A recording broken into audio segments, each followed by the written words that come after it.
Hello, everybody. Welcome back to Mediums in Action with me, Martin Litt-Wilson, and my good friend and expert medium, Ian Doherty. Hello, everybody. Welcome. It's great to be back again, isn't it, Ian? Oh, it is. Yeah, it's been a nice sort of this last couple of months have been really, really nice. Some heartwarming messages and feedback. It is beautiful. Lets us know we're in the right place for everybody.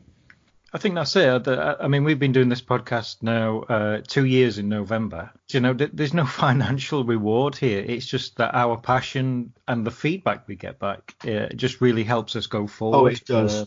Yeah. And we've had some great reviews, and people seem to be really getting what we're trying to aim for. And that's about being honest in the experiences that we have had, trying to describe what a medium's life is really like and how it can be transferable to you as well. Taking the no nonsense approach, as it were, keeping it down to earth seems to be the right avenue, and it gives people that sort of understanding, of that it's fine to be a medium. There's no taboos, there's no bad thing about it, and how we can not only improve their life but help improve the lives of others. And that's it. I mean, that's how we've known each other right from the beginning. And yeah. And we've talked about it before, where we were. I think I phoned you. I expected it to be about 10-15 minutes. I think an hour and a half later, it's always the same. Yeah. We were talking about orbs. We were talking about this, that, and the other, and that's how it's always been no nonsense between us. And I enjoy discussing with Ian mediumship and psychic ability, and we explore, we talk about it, and that's how we've always been. And we're glad that people are picking this up in the podcast as well. Is that we're very, very open, we're very, very honest, and if there's something that we do disagree with, we'll be vocal about that. We don't feel that we have to be a part of a clique or anything like that, and certainly there are cliques in mediumship, but what I would say is we don't feel that we have to change our beliefs to suit what the general trends are or anything like that. I think we set our own trend in not following trends, if that makes sense. Yeah, I think it's something like that. Sorry, I'm just grabbing a coffee. Yeah, okay. I think it's something like that. Or maybe we're just so out of trend, we're not trendy anymore. Yeah. No, we just feel as long as we're helping people, that is what we both aim for, isn't it? Absolutely. And it's been great to see the course doing very well. Oh, yeah, definitely. Great reviews. 12 countries, is it now? 12 now, yes. 12 countries, over 5,500 minutes taught to people, and it's really good. And just one little promotion, everybody. It is only £20 or $22, that sort of price, on Udemy, and it's called How to Communicate with Spirits. As I say, it's a bargain for what it is, because it was literally 2 years of planning for us, and there are more courses coming. Let's talk about today. Myself and him, we always kind of throw ideas at each other, and we always think we're going to run out of things to talk about on the podcast, and then 6 million things come out. But Ian really raised a really interesting subject today, and it was about children and how we deal with children who are having paranormal activity or maybe mediumistic or showing signs of being mediumistic. How we can help as people, how we can help as educators. What we have to imagine is, and certainly looking at this from a paranormal investigator's point of view as well, is there's a lot of confusion that something has impinged on normal life, that things are quite normal, and then suddenly people are experiencing unusual activity, shadowy figures, poltergeist activity. There's a lot of confusion. There's a lot of feeling scared. It's for a medium to go in and not reaffirm the feelings of being scared or the confusion. I think we both agree it's about trying to get to the truth of what's happening. And have you investigated a case with a child in the past? Be about a year ago or so now, and it's one that sort of stands in my mind more than others, really. I was asked to go. It'd be about 10-15 miles away, and I went there. I have met the family before. We are friends, and I was talking. I was asked to talk to the eldest boy. I think he was 9 at the time, but a very, very rational. The family, the mother and father, really, really are nice. They've got, they come from different backgrounds, different ideas, but they complement each other well. It gives a good sense of balance. And I was asked to come round to see this young lad, and he was, as you said earlier, there was knowing there was something in the room, not seeing it, being able to feel it and being scared. And I sat down, I talked with him, then he sort of jumped up and says, there it is, there it is. To me, it was very obvious that it was car light reflecting through the edges of the curtain and hitting up on the wall and going. Because he couldn't see the reason for it, then it must be spiritual, paranormal. I reasoned to him and I said to him, it's because of this, because of that, because of this. He says, no, it isn't. I said, well, I'll tell you what, let us both wait here now until we see your car. So I opened the window curtains slightly. It was in the evening, and he was always saying it happens when it's dark, which obviously the cars have the headlights on. And then I said, look, there's your car coming now. Let's sit back and let's watch. And of course, true to what it is, it had the exact same replication that he's been seeing. So he sort of looked at me. He says, is that all it is? I said, yeah, but bearing in mind I didn't have a go at him, I didn't laugh, I just said, what you reckon now? And he said, oh, I've been silly. I said, no. I said, you brought up good questions. It was good of you to chat to your mum and dad about it, and they took action. They wanted to help you, and it just proves. And he's a very balanced young lad, to be perfectly honest, and now he sort of looks for,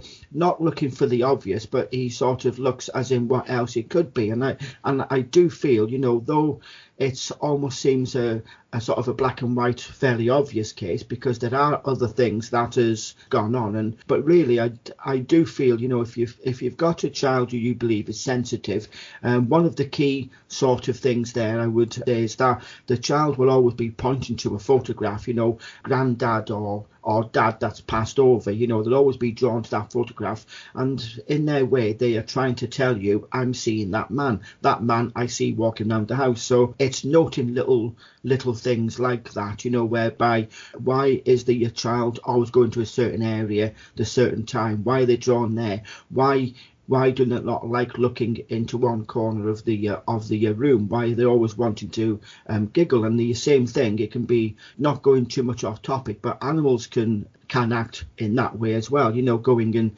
and dropping their ball in the kitchen and waiting for it to be thrown out, the way it would normally be when their person that has passed away would do just that. So it's noticing how your child is acting and then rationalising it, and then if need be, contact a medium. I mean, I'm coming to this from both a paranormal investigator and a medium, and I know with certain cases, I mean, I'd semi-argue whether a medium's the first person you bring in anyway. Yeah, of course. I mean, obviously, I'd look at, if a child is experiencing paranormal activity on a regular basis and it is causing issues, then I would definitely recommend to anybody out there, but if you're based in Britain, I would suggest that you contact an organisation like ASAP. And ASAP is one of the, been running since about 1979, set up by Hilary Evans and the team. And everybody who is an investigator for ASAP is accredited and will be aware of explanations that will provide obviously some help, and be able to, like Ian did with that child, is be able to work out what is exactly happening before you start getting into the spiritual. So ASAP would always be the first place that I'd start, or possibly a paranormal investigator that you know and talk to them. I mean, that happened to me where we had a case, and this was in Sheffield, and it must be a fair few years ago now, 20 years ago, and basically the house had one particular room, and it was this young lad's room. He was 12 years old, and everybody went in there said, it's freezing cold in this room. It feels like there's somebody in here. At night, he wakes up and feels that there's somebody in the room. I walked in, and it did feel very, very strange. And at the time, we got a local medium to come by, and it was all sort of nondescript. It was, I think there's a sailor in here. I don't know why a sailor was there, but we did the historical research, and it was just basically a Victorian mid-terrace. Couldn't really find anything interesting about it. There was, families came and went as normal. We investigated everything as best we can, and it was always in this lad's room and nowhere else, and we couldn't work out why it was that. So we thought the best thing we'll do is start branching out. So we'll start knocking on next door neighbours' doors and asking if they've had any experiences. So we were knocking on people's door. First we went to the left.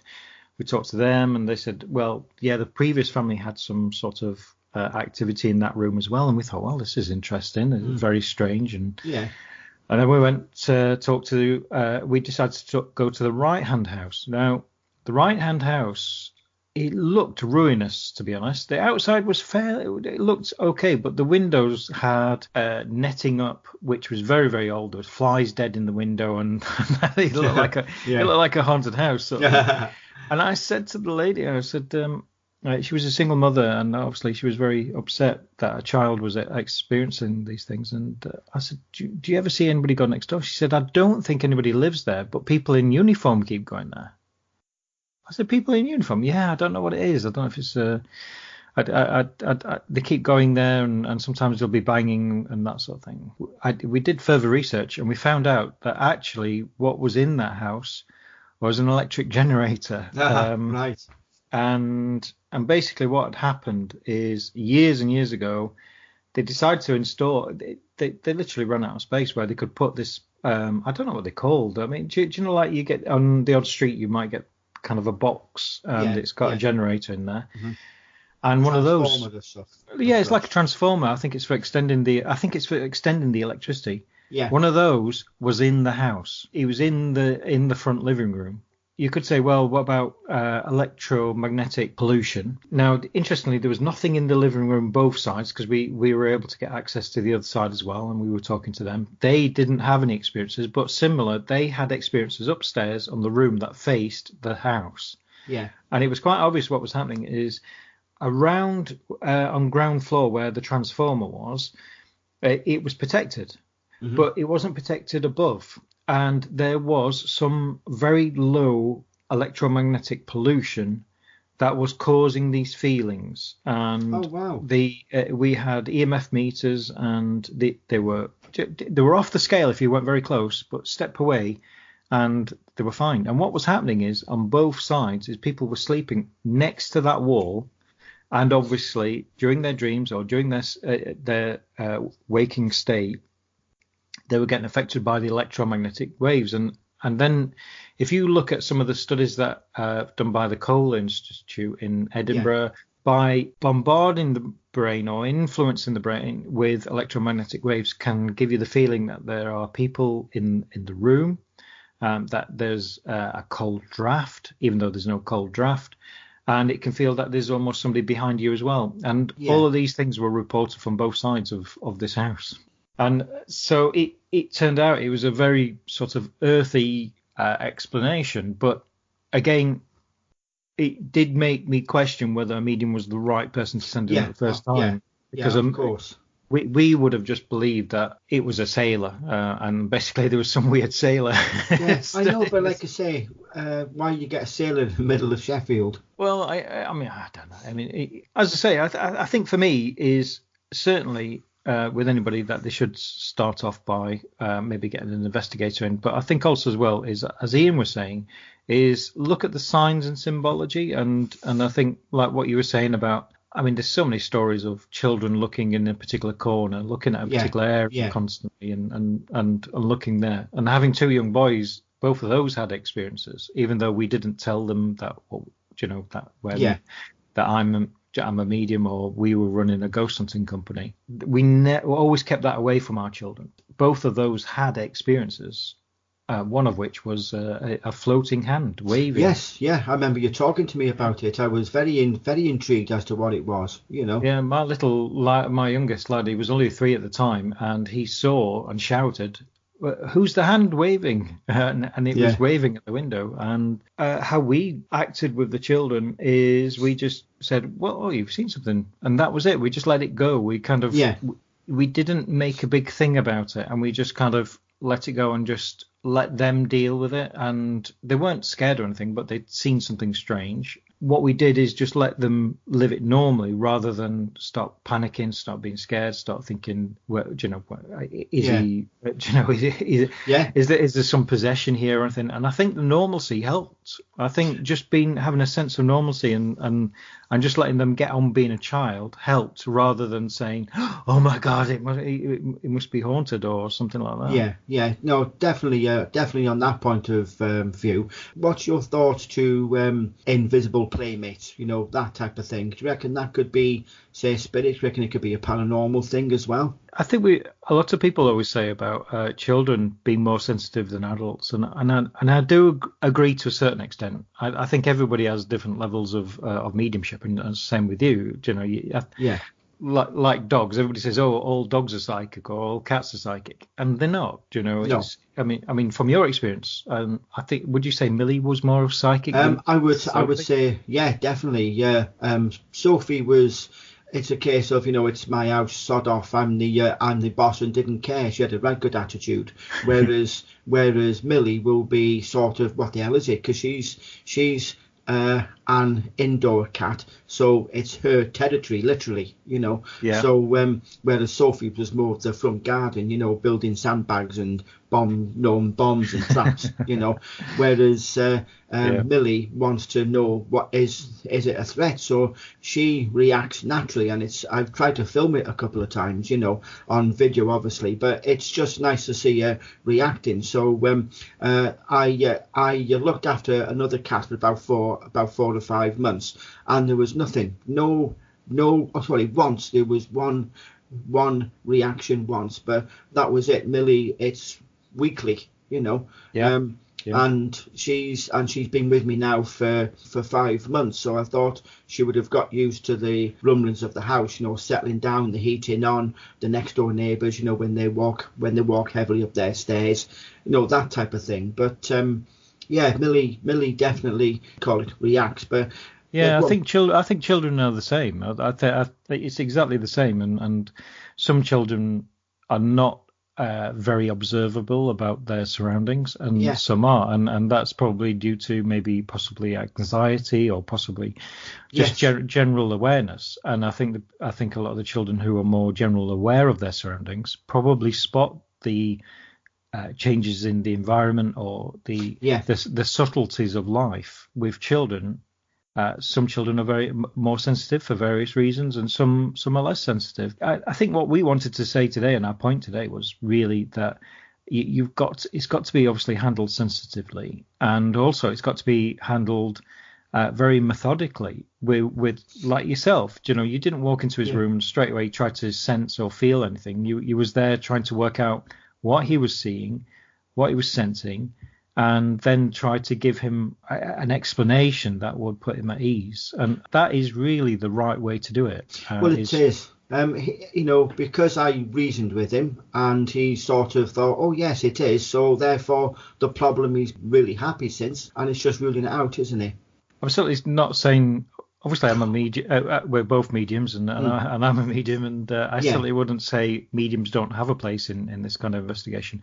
I always remember investigating a lovely couple who had 2 children, just a very settled house, a loving, supporting atmosphere, no sort of apparent issues. The husband and wife both said that they were very happy.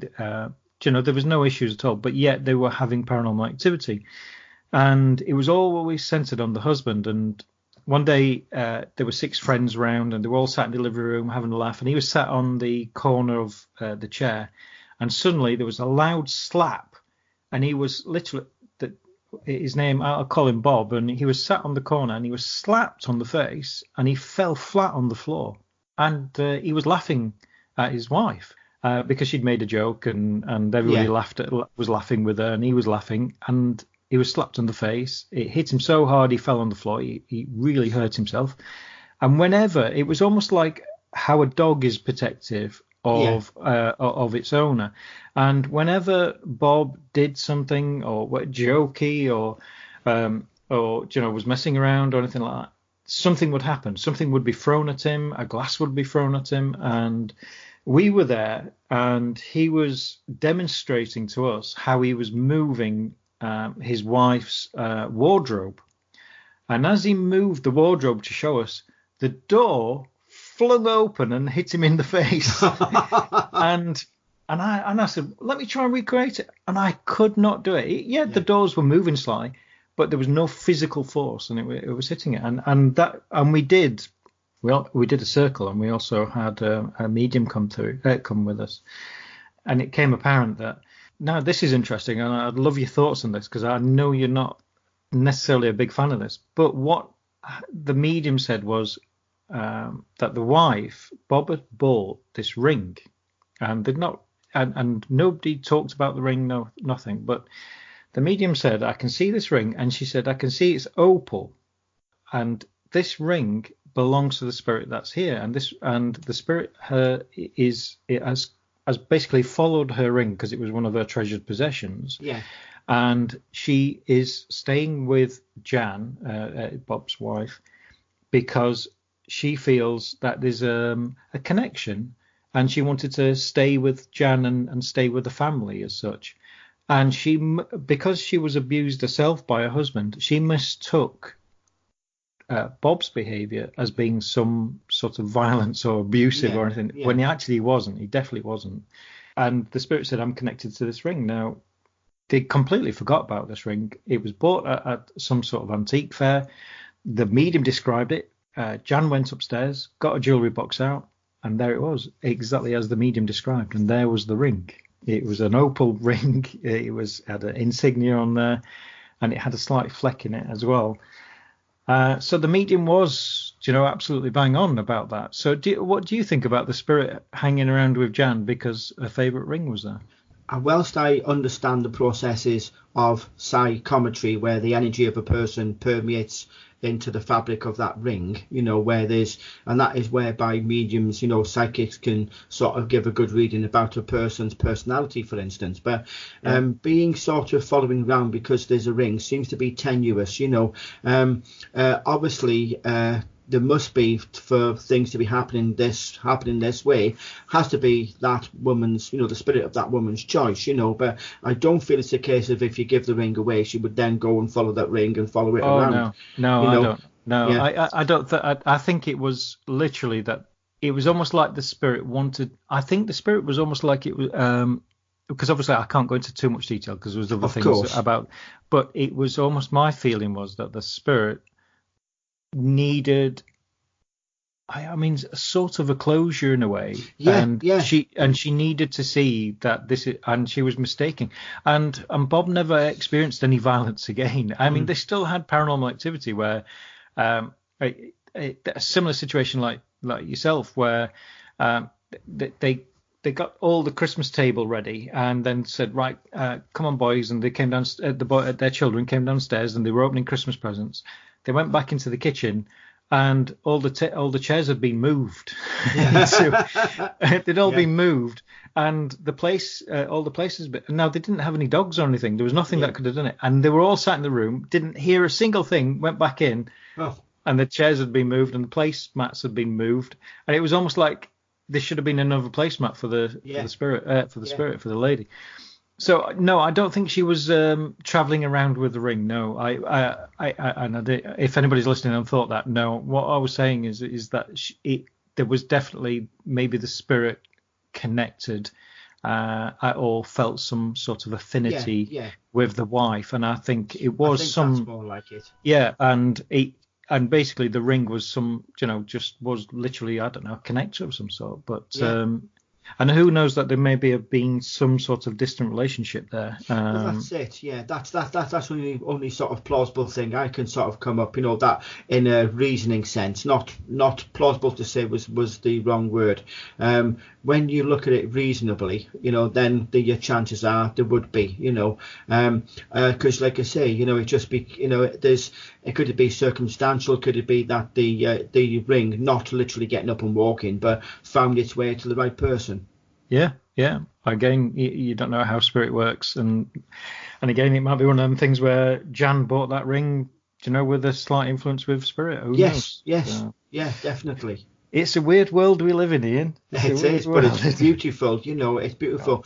Yeah, people often say to me, "Aren't you scared?" And I said, "Well, no, I'd be scared if I wasn't able to do it anymore. You know, if I wasn't able to sense or be aware of spirit, then I'd be a little bit, what the hell's happening?" But I think it's beautiful, you know, and true to our sort of teachings, the way we want. You know, we, you know, in wanting to make the world beautiful for everybody, it's given everybody the opportunity of being able to, in some facet, communicate with their loved ones.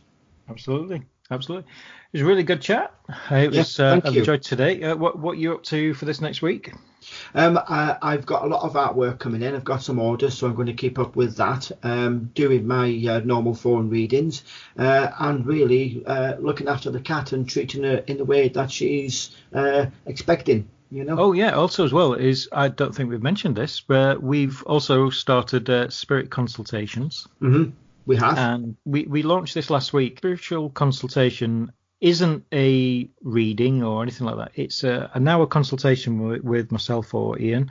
And during that consultation, we discuss your spiritual journey. We reconnect you with your spirit guides.